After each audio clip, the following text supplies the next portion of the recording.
My name is Tejal Pathak and our today's topic of discussion is digestive system. So we will first see what is the digestion. So digestion is a process in which there is a transformation of complex food molecules into simple and absorbable forms, and the system which works on it is known as digestive system.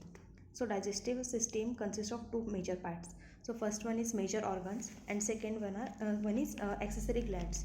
So in major organs it comes firstly mouth, esophagus, stomach, small intestine and large intestine, and in accessory gland it covers liver, gallbladder and pancreas. So we will first start with the major organs. So our first major organ is mouth. So it is the first part of digestive system and it is the entry point of the food. So it helps in the mastication of food. It is also help in the mechanical digestion of food. So it increases the surface area for faster chemical reaction. Now we will see what is the esophagus and its role. So esophagus is a tube connecting to the mouth to stomach. It runs through the thoracic cavity and it lies behind the windpipe, which is also called as trachea. Food travels down the esophagus through a series of involuntary rhythmic contractions called peristalsis. So the lining of esophagus secrete mucus lubrication. Now we will third see what is the stomach and its function. So stomach is a J-shaped bag, muscular sac, and it has a inner folds which we call as ragi.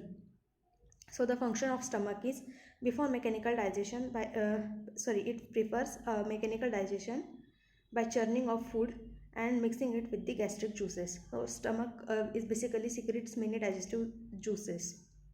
So now we will move towards the small intestine. So small intestine is responsible for the complete digestion of all macromolecules. There are two types of molecules. First one is macromolecules and second one is a micromolecule. So small intestine is responsible for the complete digestion of macromolecules. So and it absorbs the component of macromolecules, that is glucose, glycerol, fatty acids, etc.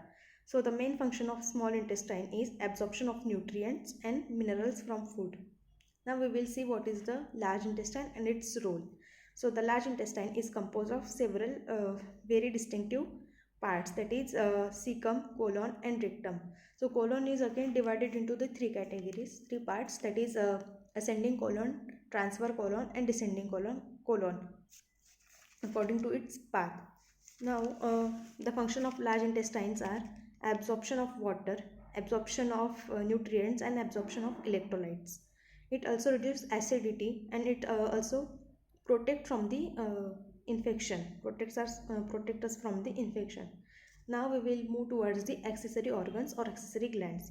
So the accessory glands, the functions of accessory glands are they support the digestive system but are not they support the digestive system but are not part of the digestive system. They just support the digestive system. So these organs secretes fluids into the digestive tract and connect by ducts. They are connected by the ducts. They are not ductless. So the accessory organs includes first one is liver. So liver is the largest gland in our body. So and it weighs about the 1.5 kg. So liver produces bile and it also breaks down old red blood cells. So next we will see what is the gallbladder. So it is a storage sac. The bile which is secreted by the liver, gallbladder stores it. The bile emulsifies fats into partially digested food and thereby assisting their absorption. Yes, for the absorption of fatty acids or fats, gallbladder is responsible. Uh, Now we will see what is the pancreas and its function.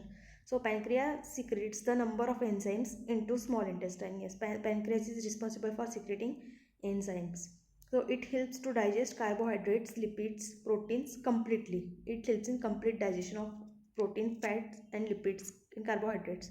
And it is also secretes bicarbonate ions. So yes, this is all about the digestive system. Thank you.